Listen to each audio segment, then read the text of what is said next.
नमस्कार, मैं रचना शर्मा चढ़ती कला टाइम टीवी देख रहे सभी दर्शकों का स्वागत करती हूं। आप देख रहे हैं हरियाणा न्यूज। समाचारों की शुरुआत से पहले एक नजर आज की मुख्य सुर्खियों पर।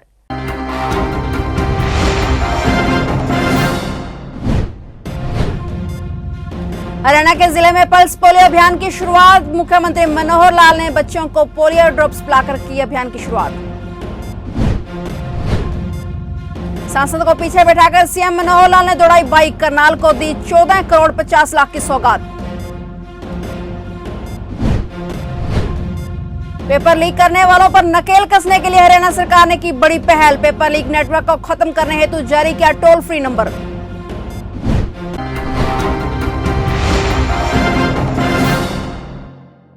और अब समाचार विस्तार से।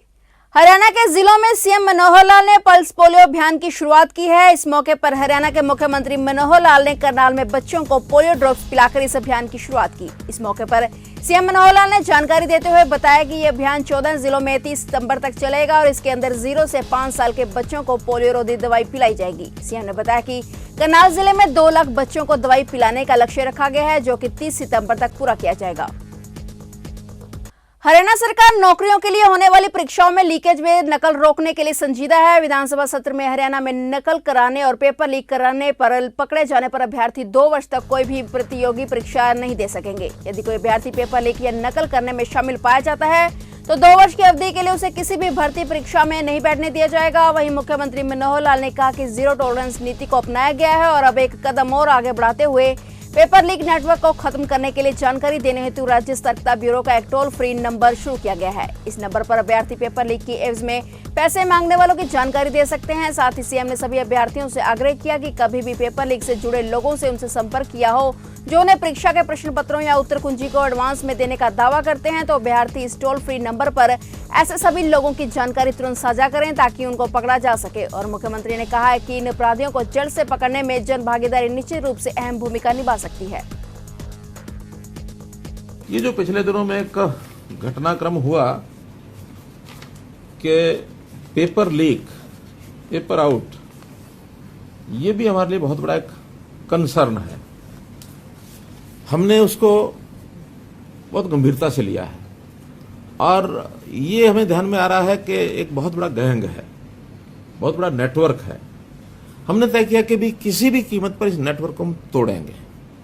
ये नेटवर्क आंखों से ओझल रह करके जब तक काम किया उसने किया और बहुत पुराने समय से कर रहा है।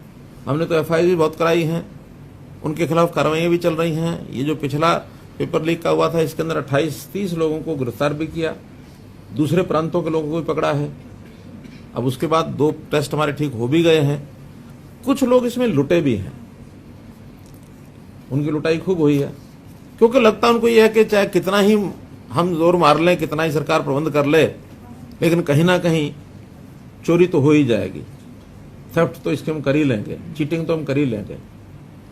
पहला विषय तो यह है कि इस प्रकार का मैं सबको निवेदन करता हूं कि कोई नौकरी के लिए इस प्रकार के चक्कर में ना फंसे। पैसे भी गवाएगा, नौकरी भी ऐसे आदमी को नहीं मिलेगी। और पैसे दे करके उसको मेरिट पर मिली है तो नहीं देगा तब भी उसको मिलनी है।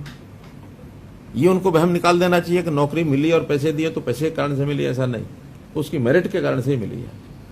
और मैं आज एक और घोषणा करता हूं कि इस नेटवर्क को तोड़ने के लिए हमें लोगों से जानकारियां भी चाहिए। हमने बहुत बड़ा नेटवर्क पकड़ा है, फिर भी कुछ लोग अभी कहीं ना कहीं लगता है छुपे होंगे।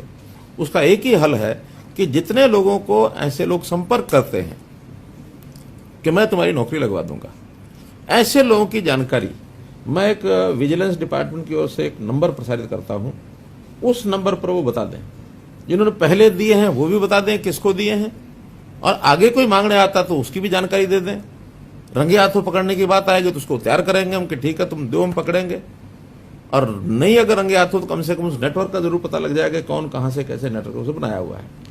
उप मुख्यमंत्री दुष्यंत चौटाला ने चौधरी देवीलाल को नमन करते हुए कहा है कि हरियाणा में जननायक की सबसे ऊंची प्रतिमा लगाई गई है, जो कि देश प्रदेश की एकता का प्रतीक है। उन्होंने कहा कि प्रदेश के विकास और हरियाणा को आगे ले जाने के लिए हम सबको एक साथ मिलकर चलना होगा। उन्होंने कहा कि आज ग्रामीण क्षेत्रों में तेजी से विकास हो रहा है।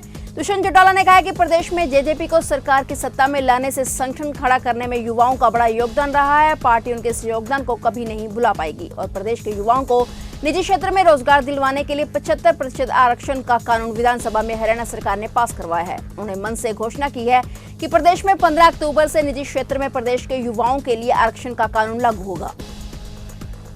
हरियाणा के मुख्यमंत्री मनोहर लाल ने करनाल जिले में रेलवे फुट ओवरब्रिज का उद्घाटन किया। इस दौरे के दौरान मुख्यमंत्री खुद बाइक पर सवार होकर निकले। सीएम ने रेलवे स्टेशन पर ऊपरगामी पुल जनता को समर्पित किया। इससे दोपहिया वाहन व पैदल यात्रियों को सुविधा मिलेगी। इसके अतिरिक्त टिकट वितरण बूथ का भी उद्घाटन किया गया। पुल पर 13 करोड़ 2 लाख रुपए की लागत आई है। बाइक पर करनाल के सांसद संजय भाटिया भी हरियाणा के मुख्यमंत्री के साथ मौजूद रहे। वहीं मुख्यमंत्री ने चंडीगढ़ में समर्पण कार्यक्रम सहित कई डिजिटल प्लेटफॉर्म लॉन्च किए। मुख्यमंत्री मनोहर लाल ने करनाल शहर को लगभग 14.5 करोड़ रुपए के विकास कार्यों की सौगात दी। विकास कार्यों के उद्घाटन के अवसर पर मुख्यमंत्री ने कहा कि शहर के करीब 50 अनअप्रूव्ड कॉलोनियों का जल्द ही सर्वे करवाया जाएगा। आंकड़ों में सारा ठीक हुआ है, लेकिन मैं ये कह सकता हूं कि अगर ये कोरोना ना होता तो जितना हुआ इससे 1.5 गुना होता और भी होता, क्योंकि बहुत ऐसे लोग हैं जो काम छोड़ के, कारीगर थे, फैक्ट्रियां छोड़ गए, जहां कहीं ठेकेदार थे उनसे काम छोड़ गए, घर चले गए, वापस आए तो इतने दिन इतने लोग आने चाहिए, इतने नहीं आने चाहिए, उनके ऊपर पाबंदियां लग गई बहुत। और फिर बिलों के जो जाते थे पास करने के लिए, अधिकारी भी ऑफिस में बैठे हैं, नहीं बैठे हैं, बहुत पीछे लगे रहने के बाद भी जितना हम चाहते थे वो नहीं हो पाया। लेकिन उस सारी कमी को आने वाला ये जो साल है, अगर सब चीजें ठीक रही तो जो इस साल काम वैसे मैंने सोचा हुआ है उससे 1.5 गुना काम होगा, ताकि पिछली कमी भी पूरी कर लें। इसलिए आपके इलाके का कोई काम बाकी हो उसको जरूर अपने, चाहे जो बीजेपी के अधिकारी हैं वो या सरकारी अधिकारी हैं वो, उनके माध्यम से हमारे पास भेजते रहो। और भेजेंगे तो यहाँ की नगर निगम की टीम, पूरे पार्षद, हमारी मेयर, सीनियर डिप्टी मेयर सब मिलकर के इन कामों को आगे बढ़ाते हैं। केंद्र सरकार के 3 नए कृषि कानूनों का विरोध कर रहे किसानों ने कल 27 सितंबर को देशव्यापी भारत बंद का ऐलान कर रखा है। इसका सबसे ज्यादा असर हरियाणा में दिखाई नहीं देने की संभावना है। इस पर हरियाणा के गृह मंत्री अनिल विज ने अपनी प्रतिक्रिया दी है। गृह मंत्री विज ने कहा है कि 27 को भारत बंद की कॉल किसानों ने दे रखी है और जिस पर उन्होंने किसानों से अपील करते हुए कहा है कि आम आदमी को किसी भी तरह की कोई दिक्कत ना हो। बता दें कि किसानों ने केंद्र सरकार के 3 नए कृषि कानूनों के खिलाफ देशव्यापी भारत बंद का ऐलान किया है, जिसका सबसे ज्यादा असर दिल्ली बॉर्डर से लेकर हरियाणा तक रहेगा। हरियाणा में किसान नेता राकेश टिकैत के किसान आंदोलन में शामिल होने की भी संभावना है। हरियाणा सरकार द्वारा शुरू की गई सुपर 100 तथा एनडीए कोचिंग के लिए बाबेन ब्लॉक के राजकीय वरिष्ठ माध्यमिक विद्यालय मंगोली जटान से सुपर 100 के लिए 2 व एनडीए के लिए 4 बच्चों का चयन हुआ है। विद्यालय के प्राचार्य रामपाल ने जानकारी देते हुए बताया कि इस विद्यालय में कुल 711 विद्यार्थी अध्ययनरत हैं। उन्होंने कहा कि इस विद्यालय ने हर क्षेत्र में पूरे ब्लॉक में अपना लोहा मनवाया है। उन्होंने बताया कि पिछले वर्ष भी इस विद्यालय की एक छात्रा का चयन सुपर 100 के रूप में हुआ था, जो कि इस समय रेवाड़ी में कोचिंग ले रही है और इस वर्ष भी विद्यालय से 2 छात्र अमीना व कार्तिक ने सुपर 100 से अपनी जगह बनाई है। इसके साथ हरियाणा सरकार द्वारा पहली बार शुरू की गई एनडीए कोचिंग के लिए 4 विद्यार्थियों ने परीक्षा दी थी, जिसमें चारों विद्यार्थी लवप्रीत, हिमांशु, कार्तिक और वंश उत्तीर्ण रहे। उन्होंने बताया कि इस परीक्षा में कुरुक्षेत्र जिले से 9 छात्रों का चयन हुआ है, जिसमें 4 छात्र इसी स्कूल से हैं। इस वर्ष जो गवर्नमेंट की पॉलिसी है उसके अकॉर्डिंग, जैसे पहले सुपर 100 का आयोजन किया जाता है, सुपर 100 में हमारे विद्यालय का एक बच्ची मुस्कान रेवाड़ी में कोचिंग ले रही है। इससे पिछले वर्ष 2 बच्चे सुपर 100 में हमारे गए थे और 4 बच्चे इस बार, एक नई जो नीति है गवर्नमेंट की एनडीए, उसके एग्जामिनेशन हुआ था, उसमें हमारे बच्चे 4 सेलेक्ट हुए हैं और 4 ही बच्चे केवल हमारे विद्यालय से फॉर्म भरे थे। और वो उसके लिए जो कंडीशन है सर, वो साइंस के बच्चे होना ज़रूरी है और वो साइंस के 4 बच्चे थे, 4 ही बच्चे वो एनडीए में उस एग्जाम में सिलेक्ट हुए हैं और उनमें से एक बच्चा सुपर 100 में भी सिलेक्ट हुआ। एक तरफ हरियाणा सरकार आम लोगों को लॉकडाउन के बाद मुफ्त राशन वितरित कर रही है, ताकि खासतौर पर गरीब लोगों के खान पान में किसी तरह की समस्या न आए। वहीं दूसरी ओर डिपो मालिक अपनी मनमानी के कारण लोगों को पर्याप्त मात्रा में न तो राशन दे रहे हैं और सरकार द्वारा निर्धारित राशन भी आम लोगों तक नहीं पहुंच पा रहा है। इस मामले की शिकायत जब खाद्य एवं आपूर्ति विभाग के बड़े अधिकारी तक पहुंची तो उन्होंने न केवल बल्लभगढ़ बल्कि फरीदाबाद के डिपो चलाने वाले लोगों को चेतावनी दी है कि यदि इस तरह की चोरी की गई तो उनके खिलाफ सख्त कार्रवाई की जाएगी। देखिए, हम समय समय पर सभी लाभार्थियों को और आम जनता को ये सूचनाएं भिजवाते हैं, चाहे तो वो अखबारों के थ्रू, आप जैसे बंधुओं के थ्रू, और हम अपने DPRO के थ्रू ये भिजवाते रहें, उनमें अवेयरनेस पैदा करते रहें कि आप अपना राशन जब भी ले रहे हैं तो आप अपना थंब लगा रहे हैं तो पूरी क्वांटिटी और रेट वो चेक करके लें। यदि कोई आपको रिसीट नहीं दे रहा है, पेपर रोल नहीं दे रहा है तो आप मत लें। पूरा नहीं दे रहा है तो अपने हक के लिए आप वहाँ पर कहें, और ये तो जागरूकता उन्हें भी लानी होगी, और हम जितनी कोशिश कर सकते हैं वो इतनी कोशिश हर डिपोओं पर आप लोगों के माध्यम से करते रहें। एक चीज़ और आती है सर निकल के कि मतलब डिपो धारक 2 दिन 3 दिन 4 दिन पहले अंगूठा लगवा लेते हैं और उसके बाद में कह देते हैं कि फलानी डेट को आना और राशन लेके जाना, तो क्या कितना सही है ये? नहीं, हमने सभी डिपो धारकों के अपने स्टाफ के थ्रू ये पहले भी कोशिश की है, आगे भी करेंगे कि इस तरह का कोई यदि पाया जाता है तो तुरंत उसकी सूचना हमें दी जाए, उसकी शिकायत की जाए, और ऐसा कोई करेगा भी नहीं। उनको नहीं, बिल्कुल ही अलाउड नहीं है। अपना साथ साथ वो अंगूठा लगाएं, साथ साथ राशन लें। कोई एडवांस में लगवाता है तो बिल्कुल मत करें इसको। सरकार की तरफ से अभी डबल गेहूँ आ रहा है, तो क्या स्कीम है, किस तरीके से जनता को मैसेज? ये मई 2021 से लेके दिवाली तक, नवंबर महीने 2021 तक प्राइम मिनिस्टर गरीब कल्याण अन्न योजना के तहत 5 किलोग्राम गेहूं प्रति व्यक्ति अर्थात प्रति यूनिट के हिसाब से पूरे राज्य में और हमारे फरीदाबाद में भी फ्री दिया जा रहा है। अगर इस बीच कोई डिपो होल्डर लोगों को राशन सब पूरा नहीं देगा तो किस प्रकार की कार्रवाई की जाएगी? देखो, बहुत छोटा उसका कोई अपराध है तो हम उसको नोटिस देते हैं, जुर्माना लगाते हैं, और ऐसा लगता है कि बड़ा अपराध है तो उसकी FIR भी करवाते हैं। क्या नाम है आपका? अकबर खान बोल रहा हूँ भाई। अकबर जी, क्या दिक्कत आ रही है? डिपो होल्डर की मनमानी है भाई साहब, डिपो होल्डर की ये मनमानी, एक तो राशन टाइम पे नहीं देते, और एक अगर फ़ोन कर देते हैं कि भाई हाँ आज पर्ची बन रही है, उसके बाद आप जाओ तो डिपो बंद है जी, मशीन ख़राब है जी, नेटवर्क नहीं आ रहा, कभी कांटा खराब, मतलब कोई ना कोई रीजन बता के आपको मिसगाइड करते हैं। सरकार ने ऑनलाइन कर रखा है, डिपो मशीन अंगूठा लगाओ और तुरंत गेहूँ पाओ, ठीक है। किस तरीके से वो कितने दिन बाद गेहूँ देते हो? नहीं, पर्ची जैसे आज बनेगी 2 दिन बाद कह देंगे जी कल नहीं परसों बांटूंगा मैं, आज पर्ची बनेगी तो उसके बाद देता हूँ मैं आपको। सर, जो पर्ची है वो मशीन की बनती है या हाथ से पर्ची? नहीं, हाथ से बनती है भाई साहब। तो सरकार ने तो मशीन की पर्ची नहीं, कोई किसी के पास मैंने तो देखी नहीं अब तक। सरकार जो कहती है, मैं उस चीज़ को ही नहीं कह रहा कि सरकार गलत कर रही है। मशीन से आपके फिंगरप्रिंट ले लेंगे, टोटल महंगा काउंट करके आपको पर्ची हाथ से बना के दे दी जाएगी कि भाई आपको 10 किलो गेहूँ मिलेगा, आप कल या परसों में आके ले जाना। लॉकडाउन में जिस तरीके से डबल गेहूँ आया है, राशन बटा है, चने वगैरह भी, दाल बटी है, बटा है नहीं बटा? नहीं, BPL वालों के लिए है, बाकी दूसरे कार्ड वालों को तो सिर्फ गेहूं मिला या बाजरा मिला था बीच में। मुख्यमंत्री मनोहर लाल के द्वारा अंबाला के गांव तेपला में एक तालाब का उद्घाटन किया जाना था, लेकिन मुख्यमंत्री के आने की सूचना मिलते ही किसान सुबह से ही गांव के पास एकत्रित हो गए। किसानों ने मुख्यमंत्री का विरोध करने की पूरी तैयारी कर रखी थी। किसानों ने तब बकायदा इस बात का ऐलान भी कर दिया था। इस सब के चलते मुख्यमंत्री के आने का कार्यक्रम रद्द होने का पता चला। यह सूचना मिलने पर किसान वापस लौट गए। जब इस बारे में भाजपा के जिला मीडिया प्रभारी सुधीर से बातचीत की गई तो उन्होंने मुख्यमंत्री के अंबाला पहुंचने की सूचना से साफ इनकार कर दिया। मुख्यमंत्री के कार्यक्रम रद्द को किसान अपनी जीत मानते हुए जश्न मना रहे हैं। हरियाणा यमुनानगर के जगाधरी वर्कशॉप स्थित मंडेवर रोड पर रात को एक दर्दनाक हादसा हो गया, जिसमें पति पत्नी रात को खाना खाने के बाद घूमने के लिए निकले थे, लेकिन पीछे से आ रही स्कॉर्पियो गाड़ी ने उन्हें टक्कर मार दी, जिसके चलते घायल अवस्था में नाजिमा नामक महिला को यमुनानगर के निजी अस्पताल में दाखिल कराया गया, जहां पर रात के समय उसे मृत घोषित कर दिया गया। मामले की जांच कर रहे किरणचंद हेड कांस्टेबल ने बताया कि यह रात के समय घूमने के लिए निकले थे, जिनको किसी अज्ञात वाहन ने टक्कर मार दी। उनको शहर के निजी अस्पताल में दाखिल कराया गया, जहां पर उन्हें मृत घोषित कर दिया गया। बता दें कि नाजिमा के जीजा मोहम्मद रईस ने बताया कि नाजिमा के पति पर आरोप लगाते हुए उन्होंने कहा है कि यह पहले भी नाजिमा को तंग करता था और लेकिन कई बार पंचायत होने के बाद भी इसका आपसी फैसला हो गया था। उन्होंने आरोप लगाया कि नाजिमा का एक्सीडेंट नहीं हुआ है, बल्कि उसे बतौर सोची समझी साजिश से उसको मारा गया है। फिलहाल पुलिस मामले की जांच में जुटी हुई है। मोहम्मद रईस है, बरेली के निवासी हैं।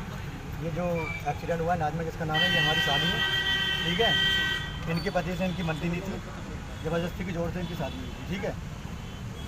और इससे पहले भी इनने मारा था, महिला थाने होने में सब में एप्लीकेशन लगी हुई है, ठीक है। और इनने जो मारा है उसके फोटो भी है, मैं जो अभी आपको दिखाऊंगा, ठीक है। पहली बार जो इनने मारा था, अभी 2-4 महीने सही थे, अब ये 4 महीने मतलब प्रेगनेंट थी, और इनने आज जाने के लिए बात करी थी, घर जाने के लिए, आज इनकी मतलब पैकिंग करी थी जाने के लिए, और रात इनको ये हादसा दिखा दिया, ठीक है। आप साफ लफ्जों में बात बताएं ना कि हादसा दिखाया गया है, ये मर्डर है हमारे हिसाब से मर्डर है, ठीक है। लेकिन हम इसकी कार्रवाई कर रहे हैं पूरी अपनी, जो भी है।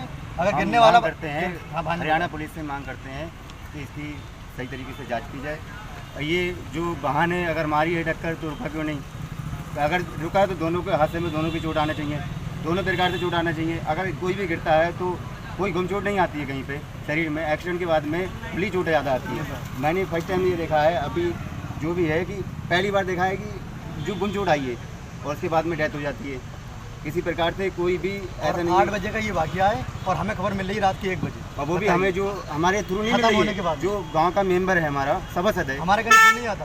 वो डायरेक्ट उसके घर फ़ोन आता है कि ये ख़त्म हो गई है, ये आईसीयू में है भर्ती, आप तुरंत जाके कहिए। मेंबर से पहले भी इनका जो है मेंबर ने राजीनामा करा चुका है। वो एक बार झगड़ा हुआ पहले भी पंचायत लग चुकी है गाँव में इस प्रकार पहले भी।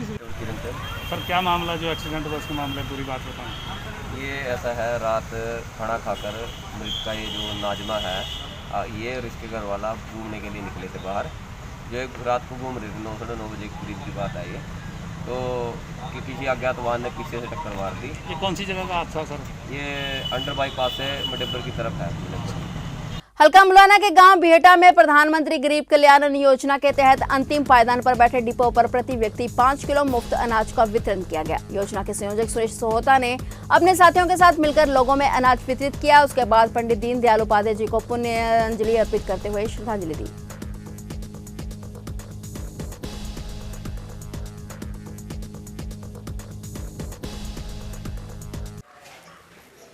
मैं अम्बाला से बीजेपी का पहले पूर्व जिलाध्यक्ष रहा हूँ, वर्तमान में प्रधानमंत्री गरीब कल्याण अन्न योजना का जिला संयोजक हूँ। बहन जी, सबसे पहले तो मैं आपका धन्यवाद करूँगा कि आप हमारे यहाँ पर जो पहुँची हो बाइट लेने के लिए। हमारा उद्देश्य यह है कि जो प्रधानमंत्री गरीब कल्याण अन्न योजना के तहत पिछले 6-7 महीने से अन्न वितरण का कार्यक्रम किया गया है। लोगों को अभी तक यही नहीं पता कि ये अन्न किस तरीके से दिया जा रहा है। कई डिपों पर सुनने में यह आया था कि जो फ्री में अनाज 5 किलो प्रति मेंबर जो दे रहे हैं, कई डिपों में उससे पैसा भी वसूला जा रहा था। हमारे ये मेरे संयोजक बनाने से या हरियाणा में इस प्रकार का कार्यक्रम होने से जो ये अन्न वितरण का कार्यक्रम है फ्री का, इसकी जानकारी आम पब्लिक को मिल गई है कि प्रधानमंत्री जी ने जो ये योजना अन्न योजना चलाई है, 5 किलो प्रति मेंबर कोई भी व्यक्ति भूखा ना रहे, इसको लेकर ये जो स्कीम चलाई है प्रधानमंत्री जी ने। ये उसके बारे में जी आपकी जानकारी के लिए हमारे पास पीछे से ऐसा भी राशन आया था कि जैसे कोई गाँव में लोग हैं जिनके पास राशन कार्ड है ही नहीं, गरीब मजदूर हैं, आके यहाँ दिहाड़ी मजदूरी करते हैं, तो हमने ऐसे टाइम में उन लोगों को भी राशन उपलब्ध करवाया, कच्चा या पक्का। कोई भी व्यक्ति उसके तहत भूखा न रहे, हमने बना हुआ राशन भी दिया और कच्चा भी लोगों को राशन जो है उस समय में हमने दिया। साहक इंडस्ट्रियल एरिया में प्लाट नंबर 249 में बंद गेट व गुपचुप तरीके से चलाई जा रही सिगरेट की फैक्ट्री पर सीआईडी व सीएम फ्लाइंग की टीम ने छापेमारी की है। इस दौरान स्वास्थ्य विभाग से राजेंद्र राय और एसएमओ अंबाला भी टीम के साथ मौजूद रहे।